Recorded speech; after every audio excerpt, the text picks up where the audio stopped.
en uno de tantos evangelios. Quiero decirles que evangelios, es decir, biografías de Cristo, se escribieron aproximadamente 2000 evangelios circulaban. Y muchos de esos evangelios, digamos, apócrifos, tenían nombres de personajes bíblicos como para darle categoría al escrito, pero realmente no tiene nada que ver. El evangelio de Pedro. Pedro jamás escribió ningún evangelio, jamás. Sin embargo, hay un evangelio apócrifo que circula por ahí que se llama el Evangelio según San Pedro. Pero claro, no es lo mismo decir el Evangelio según San Pedro que el Evangelio según San Juanito, ¿no? O San Antonito. Entonces usaban el nombre de un personaje conocido como para darle caché a la literatura. El Evangelio según María Magdalena. Y tantos que circulan por ahí, el Evangelio de Tomás, el Evangelio de Judas, etcétera, etcétera. Nosotros tenemos solamente 4 evangelios y con eso es suficiente. Toda la información que necesitamos conocer y saber, aquí la tenemos. Y lo que el Señor no quería o no quiere que supiéramos, pues simplemente no lo tenemos en la palabra y no tenemos que complicarnos la vida, ni sentirnos tristes, ni frustrados, porque en la Biblia tenemos la información que el Señor quiere que tengamos. Y la que no quiere que no tengamos, simplemente no está. ¿Estamos de acuerdo, hermanos? Amén. Ahora bien, Jesús se crió en una cultura judía. Jesús no era europeo. Jesús no era latino. Jesús se crió en el seno de una comunidad judía, basada fundamentalmente en los escritos que llamamos vulgarmente el Antiguo Testamento, la Tanaj. Y todo lo que hacían, todo lo que practicaban, todo lo que creían, estaba basado en esas enseñanzas que el Señor había ido transmitiendo a lo largo de los siglos y de las generaciones a través de los profetas, fundamentalmente los mandamientos de la Torá recibidos en el monte Sinaí por mano y conducto de Moisés, ¿verdad? Por lo tanto, cuando vemos que el Señor Jesús es circuncidado a los 8 días, pues es que era normal.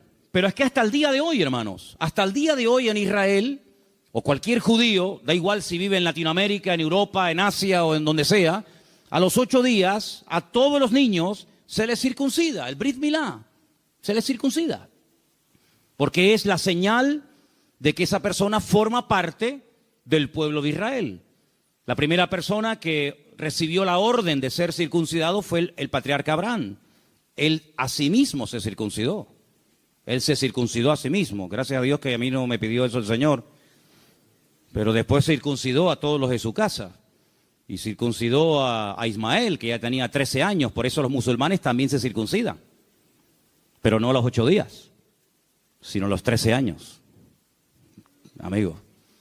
Y por eso el Señor Jesucristo, en ese día cuando es llevado al templo, sus padres, que son judíos, de la tribu de Judá, para más Inri, pues tuvieron que llevar un sacrificio muy humilde, porque era gente muy humilde, era gente que no tenía mucho poder adquisitivo, pero fueron al templo a Jerusalén y allí circuncidan al niño, allí le ponen el nombre, lo presentan, por así decirlo, en sociedad y le ponen Yeshua, que significa el que salva, Salvador, ¿verdad? Todos los años, todos los judíos que vivían en un perímetro de 25 kilómetros alrededor de Jerusalén, era lo que había estipulado el Sanedrín, tenían que subir obligatoriamente a Jerusalén a celebrar las distintas fiestas que por orden del Señor tenían que celebrarse en Jerusalén. Leámoslo. Vamos al libro de Éxodo, por favor, capítulo 23. Lo vamos a proyectar ahí en la pantalla para que ustedes también, si quieren, puedan leerlo. Éxodo capítulo 23, versículo 14. 3 veces al año me celebraréis fiesta. La fiesta de los panes sin levadura guardarás. Y dice, 7 días comerás los panes sin levadura, como yo te mandé en el tiempo del mes de Abib, que significa primavera. Porque en él salisteis de Egipto, en la primavera salió Israel de Egipto. Y ninguno se presentará delante de mí con las manos vacías. También la fiesta de la siega, una fiesta que nosotros los cristianos le hemos puesto el nombre o la conocemos vulgarmente como Pentecostés. Significa 50. El nombre original de la fiesta hasta el día de hoy se conoce como Shavuot. que es el plural de la palabra Shavua, que es semana, o Shavuot, semanas. Es una fiesta que se celebra 50 días después del anterior, de la Pascua, ¿sí? Por eso muchos judíos ya se quedaban en Jerusalén para no ir y volver, sino que ya muchos se quedaban, otros se iban, lógicamente. Así que era la segunda fiesta. La fiesta de los primeros frutos de tus labores que hubieres sembrado en el campo, y la fiesta de la cosecha a la salida del año. Si se empieza el año con la fiesta de Pesaj, o la fiesta de la Pascua, y al finalizar el año, cuando se acaba el año, se celebra la última fiesta de alegría, que es la fiesta de la cosecha. No la de los primeros frutos, sino la fiesta grande, la de la alegría, la de la cosecha, que la conocemos como la fiesta de los tabernáculos. La palabra tabernáculos es Sukkot, que viene de la palabra suká. ¿Qué es una suká?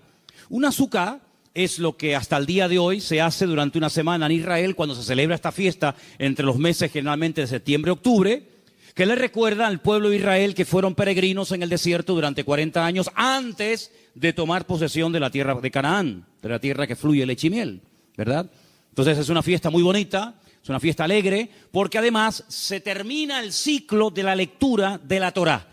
Por eso el último y gran día de la fiesta es un día muy alegre que se llama la Simjá Torá. Es el día en el que la gente saca los rollos de la Torá escritos a mano y los pasean y todo el mundo se alegra, porque es cuando termina el ciclo de lectura bíblica y empieza al mismo tiempo el ciclo otra vez hasta el próximo año que se celebre la fiesta de los tabernáculos. Así que estas eran las tres fiestas, las repito: la Pascua, Pentecostés y tabernáculos. Pesaj, Shavuot o Sukkah, o Sukkot. Muy bien. 3 veces al año obligatoriamente todo israelita, todo judío tenía que subir a Jerusalén, al templo de Jerusalén, a celebrar esta fiesta, no con las manos vacías, sino como ya hemos dicho. Era obligatorio que los que estaban a 25 kilómetros de Jerusalén tenían que subir sí o sí. ¿Y qué pasaba con una familia que vivía en España? Porque ya había judíos en los tiempos del Antiguo Testamento, ¿verdad? En España ya había una comunidad judía muy importante. Hay muchísimos lugares de España que tienen nombre que tienen que ver con Israel. Por ejemplo, el famoso Val Hebrón, el Valle de Hebrón en Barcelona. El famoso Monte Montjuïc, el Monte de los Judíos, también en Barcelona. El río Ebro, que es el río de los hebreos. Y tantos lugares, incluso Tarsis, a donde Jonás quería huir, ¿verdad? Cuando huía o intentaba huir de la presencia del Señor.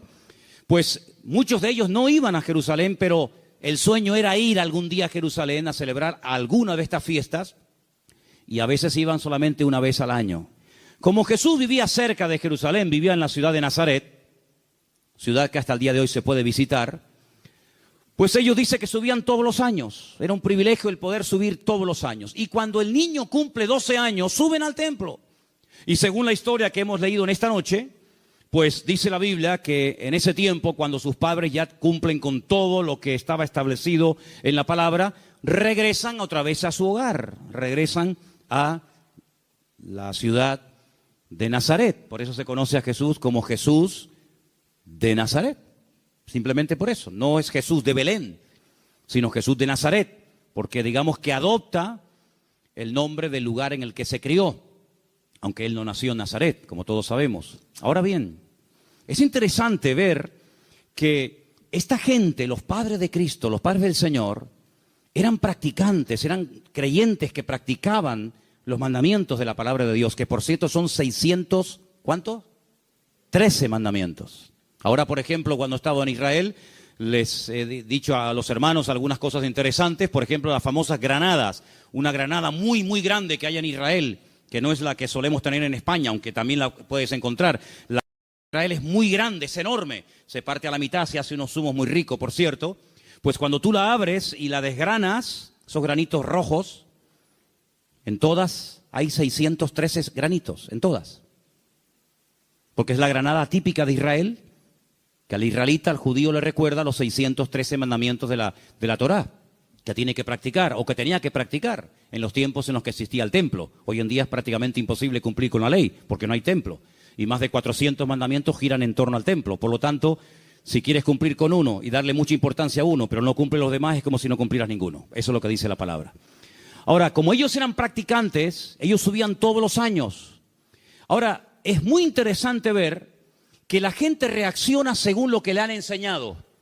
Por ejemplo, cuando hablas con una persona y comienza a contarte un poco su vida, cómo se convirtió, más o menos puedes saber, más o menos puedes conocer el trasfondo, el tipo de iglesia o incluso hasta de denominación a la que ha pertenecido o pertenece. Porque la educación que hemos recibido, sobre todo en los primeros años, primer año, año y medio, 2 años de nuestra conversión, nos marca a veces para toda la vida.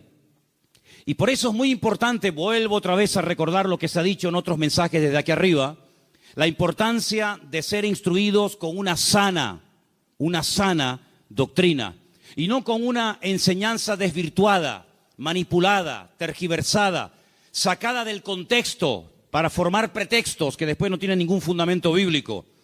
Es muy importante examinar lo que oímos, lo que leemos, lo que aprendemos semanalmente a la luz de las Escrituras. ¿Para qué?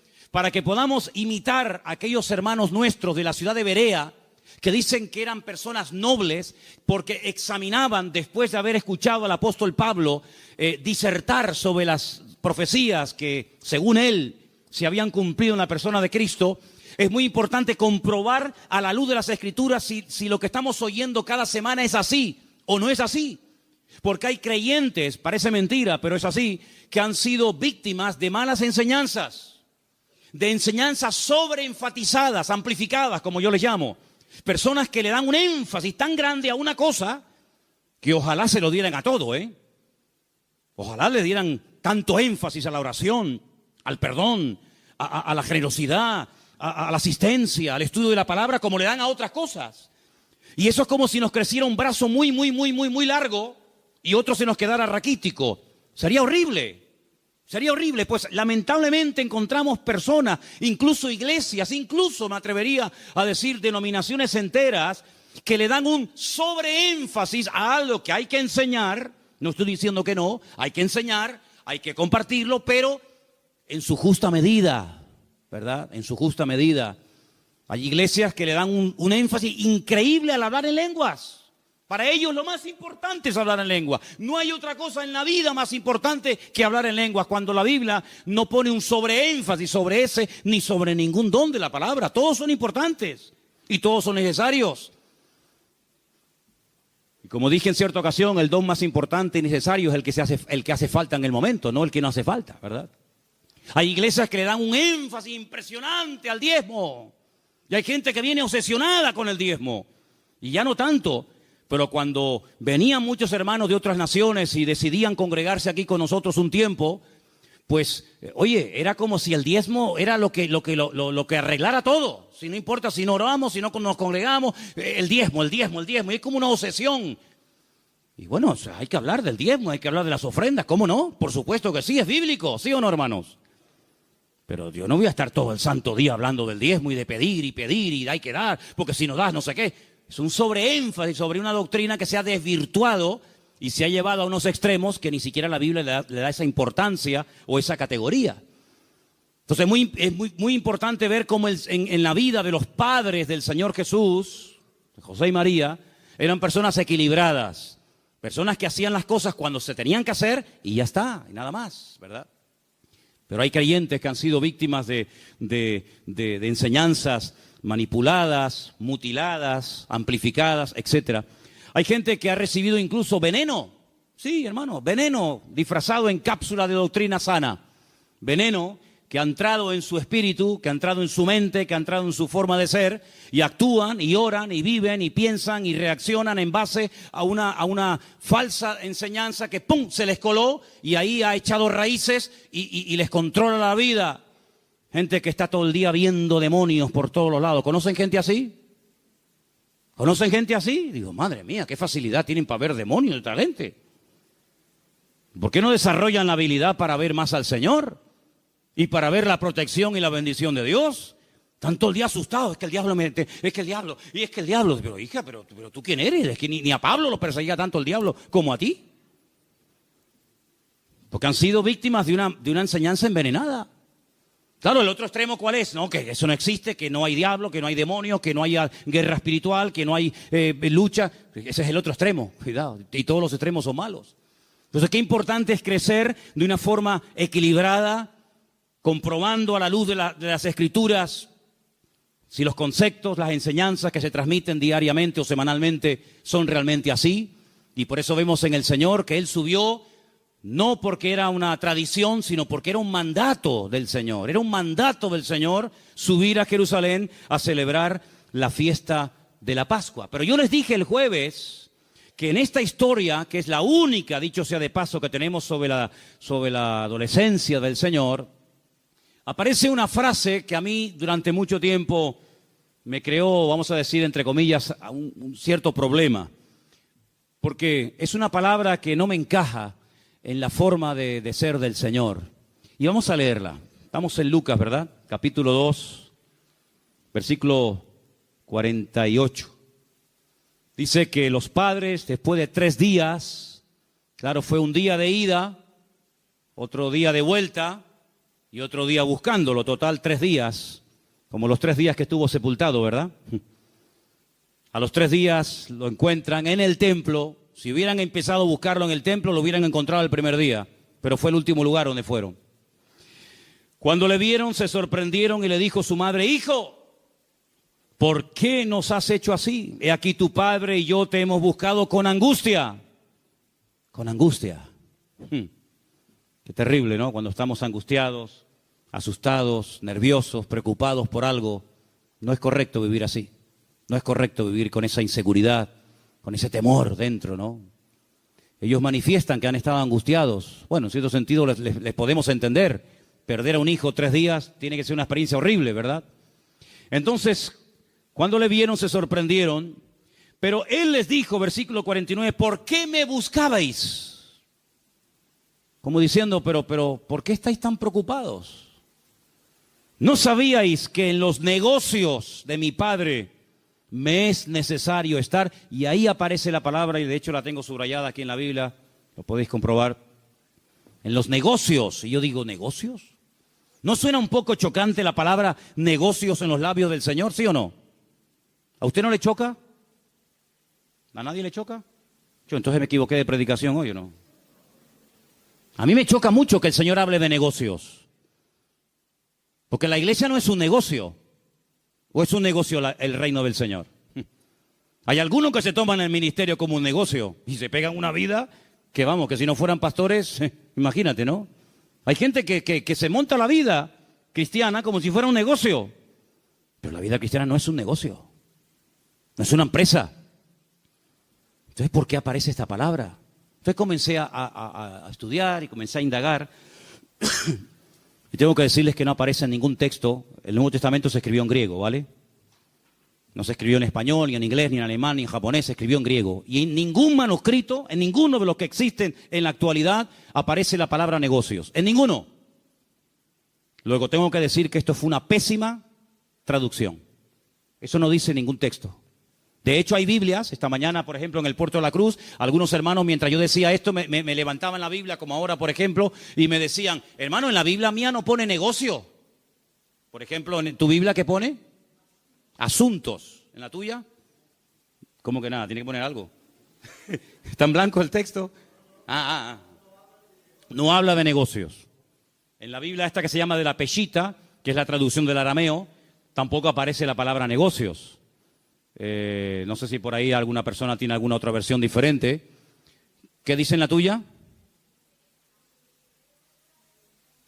¿Cómo?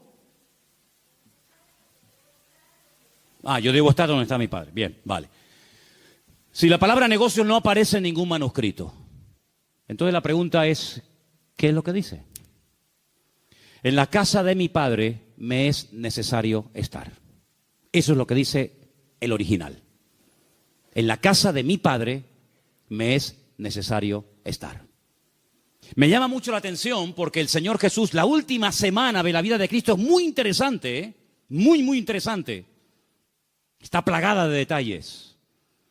Baja de las montañas de Galilea, se va a Jerusalén y dice, por ejemplo, en Mateo 21, vamos a leerlo, Mateo 21, 12, que una de las primeras cosas que hace cuando llega a Jerusalén es ir al templo. La ciudad estaba plagada de peregrinos. venían de todas partes a celebrar la Pascua. Era una fiesta muy importante, era una fiesta que se recordaba la liberación de la esclavitud de Egipto. Y venían peregrinos, judíos, centenares, miles de creyentes, de judíos de todas partes del país y de fuera del país. Y Jesús se va al templo, y claro, aquello era un bullicio de gente, había judíos de todas partes del mundo, y todos querían comprar su oveja, su cabra, el animal correspondiente para presentar el sacrificio personal. Y cuando el Señor llega al templo, estamos en Mateo 21, ¿verdad? Versículo 12, Jesús entró en el templo de Dios y echó fuera a todos los que vendían y compraban en el templo. Se habían metido dentro del templo a comerciar. Tremendo, el templo se había corrompido. Y entonces dice que él volcó las mesas de los cambistas. ¿Quiénes eran los cambistas? Pues ahora en Israel, cuando hemos ido, pues hemos tenido que buscar casas de cambio para cambiar los euros en shekel. Porque con el euro sí puedes comprar cosas, pero te pueden timar, le pueden poner el valor que ellos quieran. Entonces tienes que convertir la moneda, los dólares, los euros o la moneda que lleves, tienes que convertirla en la moneda del país y con esa compras y vendes y te mueves, que es el shekel. Y los cambistas eran las personas que se ponían con sus mesas y le cambiaban el dinero a los que venían de un país, a los que venían de otro país, a los que les cambiaban el dinero, las monedas, etcétera, ¿verdad? Eso eran los cambistas. Y el Señor dice que las mesas de esa gente que estaba haciendo negocio en la casa del Señor, dice que las volcó. Imagínate un montón de monedas rodando por el suelo, ¿verdad? Volcó las mesas de los cambistas y las sillas de los que vendían palomas. Esto era el negocio, el negocio. Tienen que venir a cambiar y tienen que venir a comprarnos las palomas, las ovejas, los corderos y vamos a forrarnos. Esto va a ser una bicoca, esto va a ser el negocio porque estos pobrecitos vienen aquí y tienen que presentar sus ofrendas. Qué tremendo, ¿no? Qué tremendo. Siempre hay gente que vive de la desgracia ajena o del dolor ajeno. Jesús les dice, escrito está, mi casa, casa de oración será llamada, mas vosotros la habéis convertido en cueva de ladrones. ¿Qué te parece, amigo? Me habéis convertido mi casa en una cueva de ladrones. Un lugar tan sagrado, un lugar donde el Señor depositó su gloria en su momento, un lugar donde estaba la Shekinah, la gloria del Señor, el centro religioso del pueblo de Israel, lo habían corrompido de tal manera que la gente hasta por dinero compraba los cargos. Es increíble que siempre tenía que haber un sumo sacerdote, que era el representante del pueblo delante del Señor y al mismo tiempo el representante del Señor para con el pueblo. Ahí tenemos en la entrada de la iglesia una réplica de las vestiduras del sumo sacerdote para que más o menos os deis una idea cómo podían ser, ¿verdad? Pero en aquellos tiempos, en los tiempos de Cristo, no había uno, habían dos. ¿Os acordáis? Anás y Caifás. Uno eran de los fariseos, otro era del grupo de los saduceos, porque competían entre ellos. Unos creían una cosa, otros creían otra. Todos querían tener el poder, amigo, el poder religioso, el poder controlar a la gente, manipular las escrituras, etcétera, etcétera. Una corrupción moral y espiritual terrible. Y el mismo Señor Jesucristo, cuando entra al templo, tiene que limpiarlo de adentro para afuera y volcar las mesas de los cambistas. Yo me he preguntado muchas veces, ¿y Anás y Caifás, los sacerdotes de la época, no se sentían mal cuando veían lo que el Señor vio? ¿No le llamaron la atención a los cambistas, ni a los que habían manchado y corrompido el templo? Pues se ve que no. Se ve que esa gente estaba allí porque alguien se lo había permitido. Se ve que esa gente estaba allí como pez en el agua porque los sacerdotes estaban igual o peor de corrompido que ellos. Y quién sabe también si cobraban alguna comisión de paso, ¿verdad? Y no es hasta que llega el Señor que dice, pero ¿no os dais cuenta que esto ya no es mi casa? Que esto en vez de ser una casa de oración, una casa de comunión, de relación, de intimidad con nuestro Padre, con nuestro Señor, lo han convertido en una cueva, pero de ladrones. Porque la Biblia habla de muchas cuevas. Y había una cueva que era la famosa cueva de Adulán, donde iban los afligidos y los menesterosos y los endeudados y los hechos polvo, diríamos, porque allí vivía un tal David. que les ofrecía una seguridad y les ofrecía una esperanza, cosa que el rey Saúl no les ofrecía. Pero sin embargo, en la casa del Señor, en el templo de Jerusalén, pues en vez de ser un lugar de santidad y un lugar de respeto y un lugar de comunión, aquello era un gallinero, aquello era un lugar de negocio, de comercio, una auténtica cueva de ladrones. Y es interesante porque el Señor, cuando tiene 12 años, le dice a sus padres: en la casa de mi Padre me es necesario estar. Y cuando tiene 30 años dice: me habéis convertido mi casa de oración en una cueva de ladrones. Ay, amigo, ¿en qué quedamos? ¿Es la casa del Señor o es la casa de Dios? Porque Él dijo a los 12 años: en la casa de mi Padre me es necesario estar. Y cuando tiene 30 años dice: mi casa me la habéis convertido en una cueva de ladrones. Qué interesante, ¿verdad? He traído un material que lo voy a dar a partir del jueves, tan interesante en mi vida, doy gracias al Señor por eso. He podido conseguir un material tan extraordinario, lo conseguí en una iglesia en Talpiot, a las afueras de Jerusalén, donde al terminar un culto me acerqué a una mesa llena de material, de pegatinas y de montones de cosas, y yo comencé ahí a llevarme de todo un poco, y me traigo un libro escrito por el pastor de la iglesia, donde habla de cómo aclarar y cómo explicar esa lucha que a veces hay entre de sí. Pero bueno, si la Biblia dice que Dios es uno, escucha Israel, el Señor nuestro Dios, uno es, y entonces Cristo, ya son dos, ¿no? Está el Padre y está el Hijo, ahora hay dos, antes allí era uno, ahora son dos. Entonces hay creyentes que tienen un lío con esto, y me ha llegado este material a mis manos, escrito específicamente para aclararle a los judíos que se encuentran con esta disyuntiva de no entender lo que vulgarmente por ahí algunos han llamado Trinidad. Pues en ese libro comencé a estudiarlo y es increíble los textos que aparecen. Lo voy a comenzar a dar desde el jueves, un material extraordinario acerca de todas las veces y ejemplos bíblicos buenísimos, de verdad, que emplea el Señor en su palabra para explicarnos lo que para Él es uno, aunque a veces sean 2 o 100 o 1000, pero para Él es uno. Eso, Dios mediante, será el día jueves en las clases que daremos, ¿no? Pero es interesante notar cómo el Señor llegó a aquel lugar y dice que Él comenzó a oír y a preguntar, a oír y a preguntar. Dice la Escritura que lo primero que tenemos que desarrollar como creyentes es el deseo de oír. Todo hombre sea pronto para oír y tardo para hablar. Primero, aprender a oír. Segundo, aprender a hablar. A veces nosotros nos metemos en líos porque primeramente hablamos y después escuchamos. Cuando la Biblia dice que es al revés. Primeramente hay que oír, observar, conocer bien, tener todos los datos y después hablar. Es como el orden de las letras en el Aleph Bet, en las letras del alfabeto hebreo. Todas tienen un orden. Los que están en la clase conmigo en hebreo saben, ¿verdad? Aleph, Bet, Gimel, Daleth, Hei, Bat, todo ese orden, ¿verdad? Hay una letra que es la letra, ¿cuál? Ain, ojo, a ojo. Y la siguiente es la letra P, que significa boca. Primeramente observa y luego hablas. ¿Cuántos problemas habremos tenido a lo largo de nuestra vida? Porque hablamos, opinamos, comentamos, nos metemos en follones y después cuando te dicen, no, pero mira, es que era así, ay, pero ya la palabra salió por tu boca, ya no vuelve atrás, ¿verdad? El Señor dice que oía y preguntaba. El Señor primeramente oía y luego preguntaba. Qué importante es prestar atención a lo que el Señor nos transmite a través de su palabra, semana tras semana, mes tras mes, y ya podemos hablar de año tras año. ¿Se acuerdan cuando yo les dije que cuando estudiamos las iglesias del Apocalipsis, esa expresión que aparece curiosamente 7 veces en 7 textos diferentes, escuchen, o el que tiene oído, oiga lo que el Espíritu dice a la iglesia? Pues es un término polivalente, es un verbo que se puede interpretar, se puede traducir de 2 formas diferentes y no hay ningún error.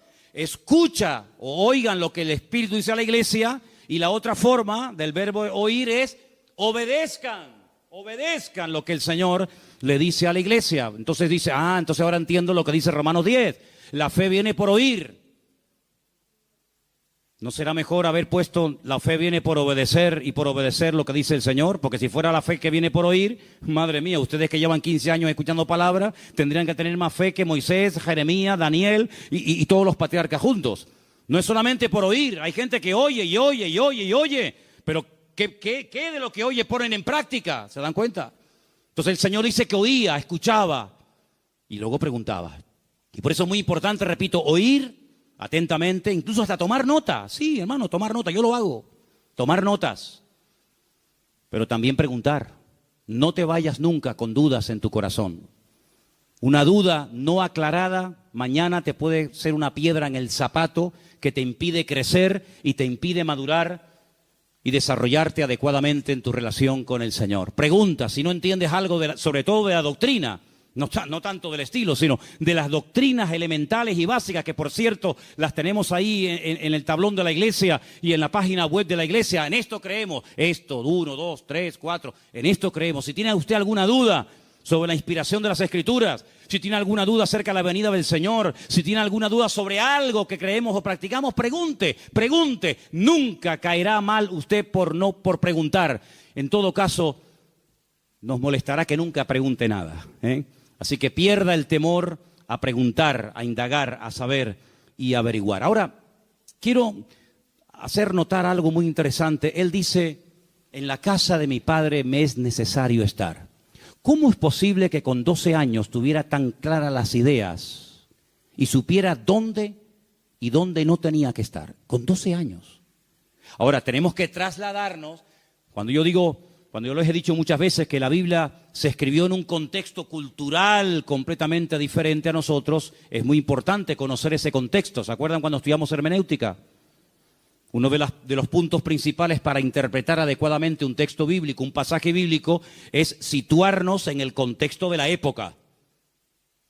Un niño de 12 años no es un niño de 12 años aquí en Tenerife, aquí en España. Un niño de 12 años hoy por hoy en Israel es responsable ante Dios y ante las autoridades de sus actos. Es más, un niño de 12 años en Israel, si comete un delito, puede ser condenado exactamente igual que una persona adulta con 18, 20 o 30 años, porque se le considera a partir de los 12 años responsable. De hecho, hay niños que están cumpliendo condenas de más de 20 años por delitos que han cometido a esa edad. Por lo tanto, allí se madura muy pronto, aquí se madura muy lento. Aquí hay hijos que todavía tienen 40 años y aún no se han ido de la casa de los padres. Cuando yo veía a Yoseli hoy dándole el pecho a la niña, digo, prepárate, amiga, porque capaz que vas a estar así hasta los 40. ¿Qué te parece?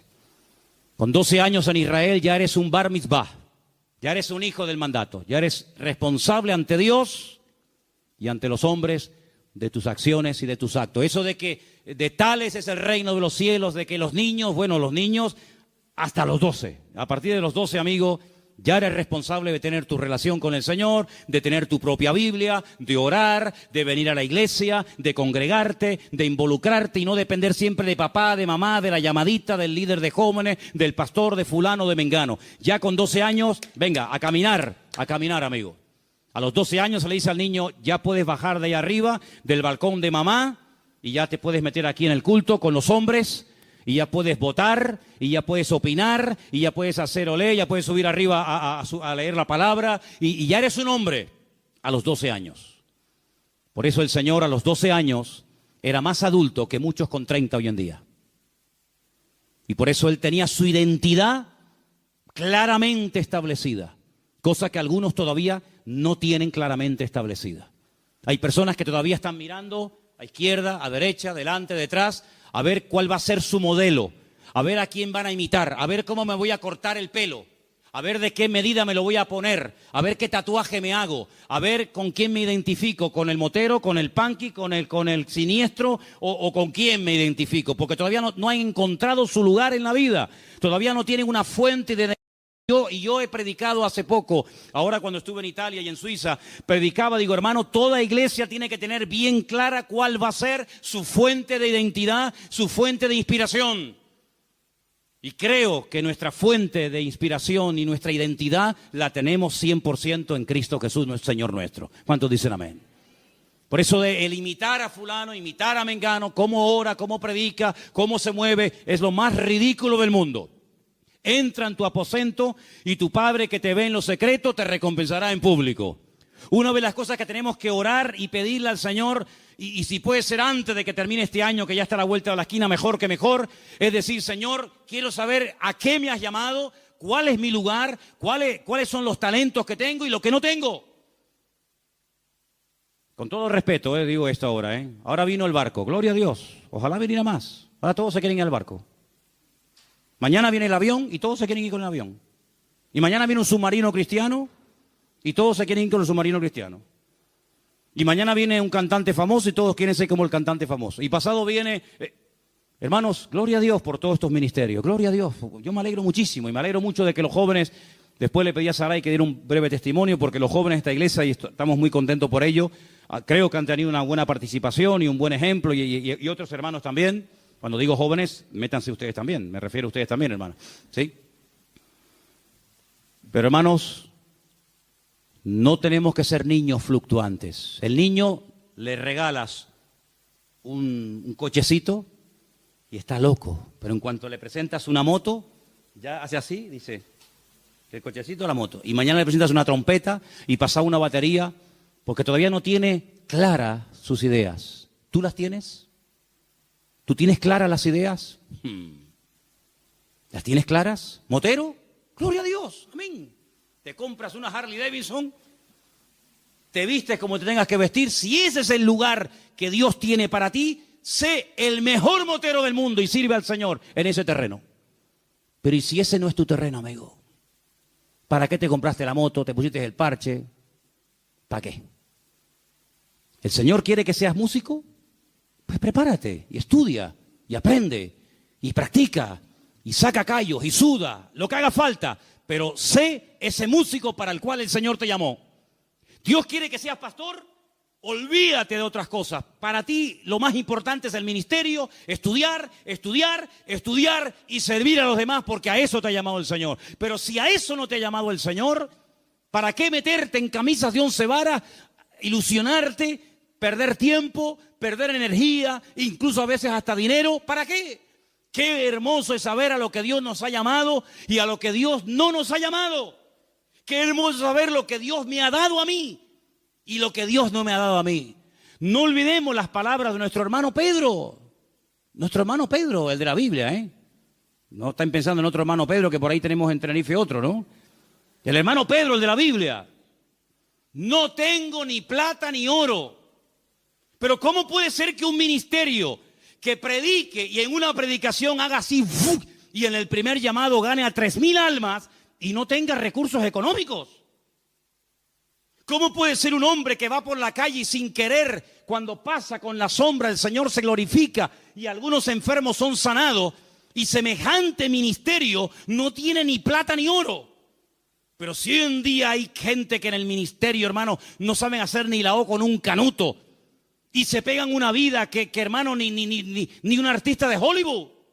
Y este hombre que tiene la gracia del Señor, que ha caminado por encima de las aguas, que ha visto milagros, que ha visto a Elías, que ha visto a Moisés, que ha hablado con ellos, que ha visto cosas tremendas que ninguno de nosotros hemos visto jamás y probablemente nunca veremos. ¿Cómo es posible que llegue a la puerta donde va a entrar al templo y le diga a un mendigo que le está pidiendo dinero: no tengo, no me pidas dinero, porque no tengo ni plata ni oro? Es que era la verdad. Y no tenemos que tener vergüenza de reconocer lo que Dios no me ha dado, porque probablemente el que esté sentado al lado tuyo tenga lo que tú no tienes. Y es un complemento que Dios ha puesto a tu lado. Dios le ha dado a Elena dones que yo no tengo, pero Dios me ha dado dones a mí que ella no tiene. Y ahora vamos a pelear y a discutir. Yo una vez oré por una persona que estaba enferma y a los 3 días se murió. Y Elena ha orado por mí cuando he estado asfixiado y muy mal, y me he sanado así al momento. ¿Qué quieres que te diga? Cada uno tiene su don, cada uno tiene su terreno. Por eso Pedro dijo, no tengo plata ni oro. Si ustedes creen que nosotros los discípulos, por haber estado con el Señor y por tener congregaciones de miles y de miles de personas, nadamos en la abundancia, os equivocáis rotundamente. Pero tenemos otras cosas que ni con todo el dinero y el oro del mundo se pueden comprar. En el nombre de Jesucristo, levántate y camina. Aleluya. Y ese hombre fue transformado y cambiado radicalmente. Tú sabes lo que tienes hoy en el Señor. Oye, que hoy es día 11 de diciembre, ¿no? Es 11, ¿no? 11 de diciembre, casi se nos va el año. Y en este año, ¿cuántas Biblias has repartido? ¿Cuánta gente has ganado para el Señor? ¿Cuánto tiempo has invertido en el reino? ¿Cuánto tiempo has invertido en tu empresa, en tu negocio y en el Señor? Un desequilibrio increíble, eso se tiene que compensar de alguna manera. Es como un barco, si le ponemos toda la carga a un lado al barco, es un peligro. Uno de los grandes peligros que hay en la navegación, cualquiera lo sabe, es que la carga se puede ir a un lado y se escore el barco y se dé la vuelta. Por eso la mercancía, los barcos tienen que llevar la mercancía amarrada para que no se mueva. Y a veces en nuestra vida hay tantas cosas que se siguen moviendo. A veces perdemos la victoria tan fácilmente. Y yo digo, pero Señor, con lo que te costó a ti obtener la victoria para nuestra vida, la salvación de nuestra alma, y lo fácil que algunos pierden la bendición. Antes que me olvide, estuve con este chico que va a venir dentro de poco, si Dios quiere. Seguramente nos está viendo ahora desde la ciudad de Beersheba, allí en el sur de Israel, en el desierto del Negev, donde vivía el patriarca Abraham, nuestro hermano Guido. Contándome su testimonio ahora que estuvimos allí con él en Tel Aviv, me contaba en medio de su testimonio, un testimonio tremendo, tremendo. Dejó drogas, bueno, ya lo van a escuchar. Hay un momento en el que en su testimonio me dice, y también dejé de fumar. Digo, oye, una pregunta. Porque él mismo me dice en su testimonio que la droga la dejó así, fácil. Y las cosas que hacía, que eran terribles, que ya las escucharán de su boca, así. Pero dice, con el tabaco tenía una lucha, Manolo. Pero lo dejé. Y entonces cuando él me cuenta esto, yo le pregunto, ¿y cómo lo dejaste? Me dice, pues te voy a contar algo. Dice, cayó en mis manos un libro que lo escribió un señor que fumaba 3 cajetillas diarias durante un montón de años. Y un día se plantea el hecho de dejarlo, pero no solamente dejarlo, sino ayudar a otros fumadores. Y creó un método, no me acuerdo ahora cómo se llama, y ese método lo escribió en un libro. Y me dice, ese libro cayó en mis manos y aún no lo había terminado de leer y ya no probé nunca más el cigarrillo. Y le digo, dame ese libro ahora mismo. Cuidado, no es porque yo fume, ¿no? Como estoy yo a garanta como para fumar ahora. Y le digo, dame ese libro. Entonces me lo mandó por ¿cómo se llama eso? PDF. Yo veo que ustedes están puestos en eso. En PDF.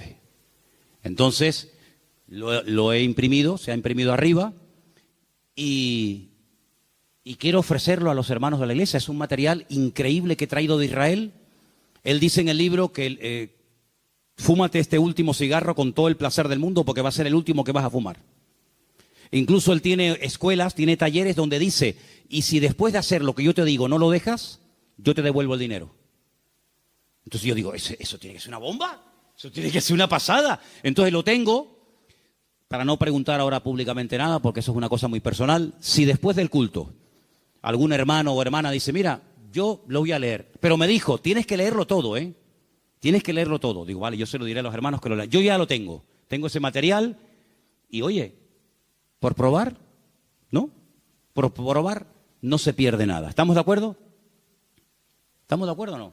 Amén. Termino. Vale.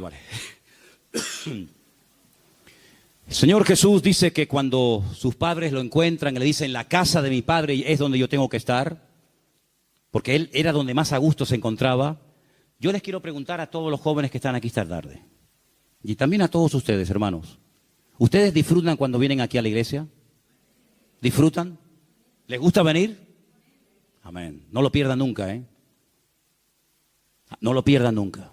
El día que a mí no me guste predicar, el día que a mí no me guste estar aquí, No puedo estar, porque estaría fingiendo que ese deseo de venir, de disfrutar, de escuchar, de aprender, de participar, de colaborar, en lo que sea, que nunca se vaya de tu vida. Amén.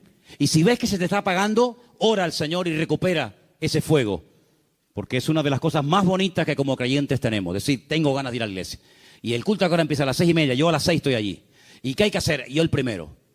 Si con 12 años él tenía este deseo, cuánto más nosotros. Pero quiero terminar leyendo los 2 versículos que mi hermano Luis, ¿dónde está Luis? Que mi hermano Luis allá arriba en el balcón me dejó para que yo leyera. El 51 y el 52. ¿Podemos proyectarlo ahí? Dice, descendió con ellos y volvió a Nazaret. Podía terminar ahí el texto, pero añade algo muy interesante. Dice, y estaba sujeto a ellos. Y su madre guardaba todas estas cosas en su corazón. Y Jesús crecía en sabiduría, en estatura y en gracia para con Dios y para con los hombres. Fíjate tú qué datos tan interesantes nos da la palabra, ¿eh? Vuelve a Nazaret, pero no diciendo, como ese niño que le dice, ven aquí. Y el niño viene, pero va llorando por toda la calle. A veces yo he visto madres que pasan por aquí, por enfrente de la iglesia, y vienen con el niño dando gritos desde la esquina y llegan al recinto ferial y aún sigue chillando el chiquillo. No con esa actitud. No volvió con esa actitud de malcriado, sino dice que volvió sujeto a sus padres. Jesús, el Rey de Reyes y Señor de los Señores, reconociendo que aún no ha llegado su hora ni su momento, vuelve a Nazaret, se sujeta a sus padres y hasta los 30 años guarda absoluto silencio. Qué acto de humildad, ¿verdad, hermanos? Qué acto de humildad. Se sujetó, se sometió a sus padres. ¿Y tú a quién te sujetas? ¿A quién te sometes tú? ¿Quién es tu cabeza? ¿Quién es tu autoridad espiritual? Una de las preguntas que le hago muchas veces a algunas personas es, ¿quién es tu pastor? ¿Quién es tu pastor? Y algunos me responden, no, el Señor es mi pastor. Digo, ya. Si el Señor fuera tu pastor, tú también tendrías un pastor en esta tierra. Porque eso es lo que nos enseña la palabra de Dios. Someternos, sujetarnos los unos a los otros. Y aprender los mayores o los menores de los mayores y servirnos los unos a los otros. Es lo que dice la Biblia, someternos, sujetarnos, aprender los unos de los otros. Pero luego hay algo muy interesante y es cómo crecía el Señor. Ponme otra vez el último versículo. Dice que crecía en estatura. Gloria a Dios. Le pregunté hace un rato a Nuria, que estaba por ahí dando vueltas, Eva, la pequeñita, inquieta. Claro, ya aprendió a caminar. Y le digo, ¿cómo te gustaba más? ¿Cuando era como esta pequeñita en brazos? ¿O como ahora que no para y sube y baja y entra y entra por todos lados? Ay, amigo, ¿qué te parece? Crecemos, ¿verdad? Y gloria a Dios por ello. Pero la estatura, el crecimiento físico es importante, pero no es el más importante de todos. No es el más importante. La parte física, los griegos le dieron una importancia tan grande que convertían sus templos al mismo tiempo en gimnasios. Y por ejemplo, cuando conquistaron Jerusalén, lo primero que hizo Antíoco Epifanes, que fue uno de los seleucidas, uno de los griegos que conquistó aquella parte de la tierra, cuando el imperio griego se divide en 4, pues convirtió el templo de Jerusalén en un gran gimnasio y lo profanó de esa manera. Y la gente iba a ponerse cachas, a ponerse fuerte. Y ellos inventaron las olimpiadas, el culturismo, el culto al cuerpo. ¿Cuántos gimnasios hay alrededor de nuestra iglesia? ¿Los ha contado? 5. 5 gimnasios alrededor de nuestra iglesia. Y tú pasas por delante de ellos y tú dices, madre mía. Los ves corriendo para arriba, abajo, cogiendo bolas, cogiendo peso, subiendo por la cuerda, bajando. Yo no digo que esté mal, pero dice la Biblia que el ejercicio corporal para poco es de provecho. Hay gente que le da una importancia tremenda a tener un cuerpo, una musculatura. ¿Y sabes lo que te quiero decir una cosa? Y que nadie se ofenda si practica esto. La mayoría de esa gente son en el fondo unos acomplejados. Sí, créeme, la mayoría de esas, no digo todos, pero muchas de esas personas que se me achacan en los gimnasios y se quieren poner fuertes y hermosos y no sé qué y no sé cuánto, en el fondo tienen unos complejos tan grandes que quieren tapar y ocultar su complejo de inferioridad con un cuerpo no sé qué, y luego escarbas y no hay nada, nada en su vida. Entonces el Señor, claro que crecía, pero cuidado, no solamente crecía por fuera, en estatura, gloria a Dios, sino que también crecía en sabiduría, en gracia, también crecía espiritualmente.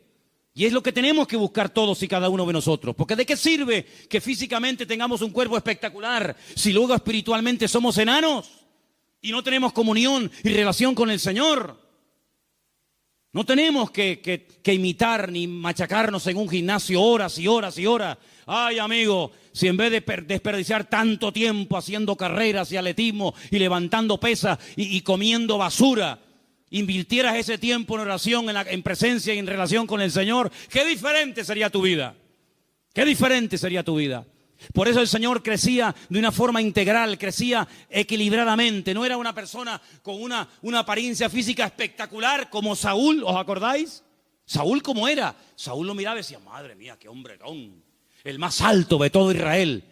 Y espiritualmente, un desastre, pero físicamente espectacular. ¿Cómo era Absalón? ¿Os acordáis de Absalón? Hemos estado ahora recientemente en su tumba, allí en Jerusalén. ¿Cómo era Absalón? Dice que desde la cabeza, desde la coronilla, hasta la planta de los pies, era sin defecto, hermoso, algo espectacular.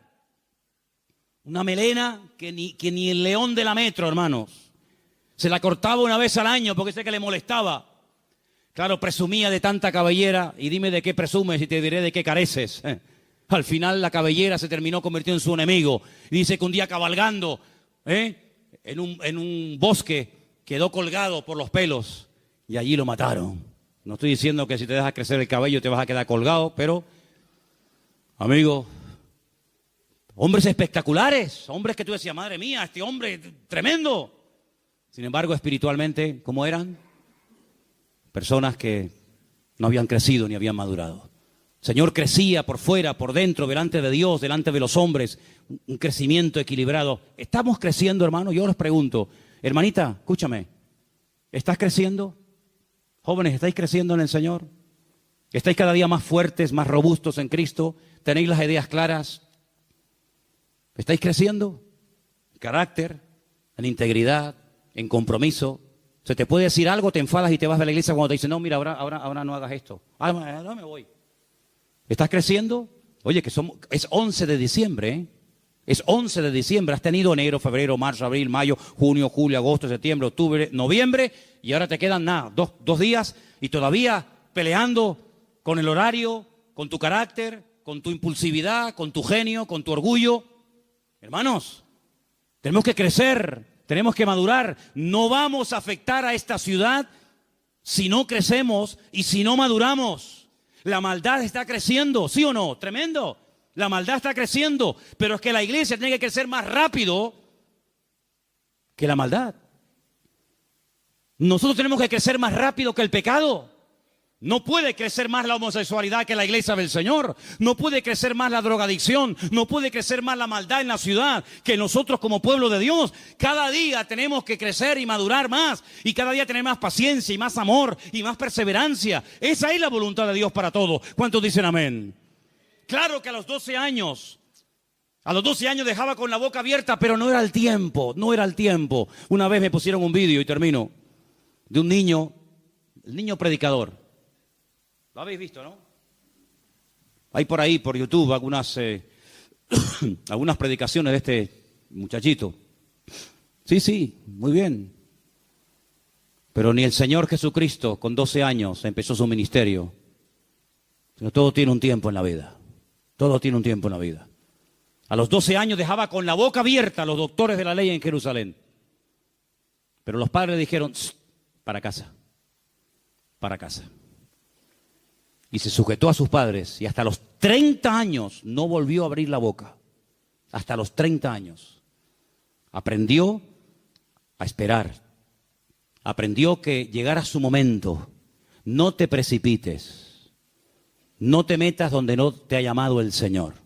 Porque hay momentos en los que nosotros podemos meternos en terrenos y en ambientes y en circunstancias en los cuales nosotros, con nuestra experiencia y con nuestra etcétera, podemos abrirnos camino. Pero cuidado, dejemos que el Señor vaya adelante, hermanos. La nube que dirigía al pueblo iba adelante, el pueblo iba detrás. Y cuando la nube se paraba, el pueblo se detenía y acampaba y hacía noche. Y a veces se detenía un día, otras veces un año. Y el pueblo tuvo que aprender a caminar al ritmo y al paso que le marcaba el Señor. Y ese es el ritmo con el que nosotros tenemos que crecer. Y yo creo que en este año el Señor nos ha ido marcando el paso de una forma increíble. Y he visto que muchos se han esforzado y han caminado y han crecido y han ido al ritmo que el Señor ha ido marcando las pautas y los tiempos en nuestra vida y en nuestra congregación. Y yo quiero animar a todos que antes de que termine el año, hermanos, si te has quedado atrás, te recuerdo el retiro que tuvimos a primero de año, creo que fue por el mes de febrero. ¿A quién atacó Amalek? ¿Os acordáis de aquel retiro que tuvimos? ¿A quién atacó Amalek? A la retaguardia, a los que iban atrás, a los que se habían quedado retrasados, a los que no iban al ritmo del pueblo. Por ahí vino el ataque. Los demás iban avanzando y aquellos cansados, los fatigados, los débiles, por ahí les vino el ataque. Por eso, hermanos, si te has quedado atrás, venga, corre, métete en el pelotón y seguimos al ritmo del Señor. Por eso, hermanos, dice que cuando cumplieron con todo, volvieron a Nazaret. Mientras no cumplieron con todo, no volvieron. ¿Para qué volver? ¿Estamos cumpliendo con todo? Hay gente que asiste a la iglesia. Sí, yo les veo aquí esta tarde. Yo no soy ciego, les veo. Estáis cumpliendo una parte muy importante que es la de congregaros. No dejar de congregarse como algunos tienen por costumbre, pero cuidado, eso es un área nada más, ¿eh? Eso es un área. Pero, ¿y tu vida de relación con Dios? ¿Tienes relación con Dios? ¿O vives de cultos? Ay, amigo. ¿Tienes comunión con el Señor? ¿Estás involucrado en la obra? Me decían antes del culto,